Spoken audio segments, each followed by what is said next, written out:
আর আমরা ননদ বৌদি মিলে আপনাদের জন্য 7 রকমের মুরগির ঝোল বানিয়েছি। বাবা বাবা, হ্যাঁ, আমি তো গ্রামে মুরগি বিক্রি করি, আমি তোমাদের মুরগি দেবো, কোনো চিন্তা করো না। হ্যাঁ হ্যাঁ হ্যাঁ, এই তার আগে তোমরা তাড়াতাড়ি এসো, সবাই খেয়ে নাও, ঠান্ডা হয়ে গেলে আর খেতে ভালো লাগবে না। আহা, অপূর্ব স্বাদ।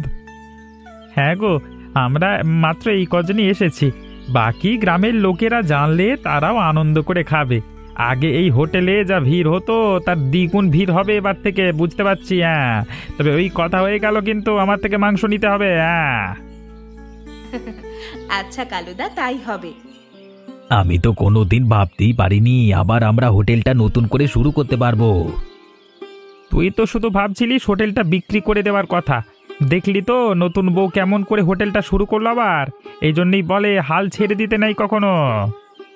ঠিক আছে, তোমরা কিন্তু সবাইকে বলো তাহলে।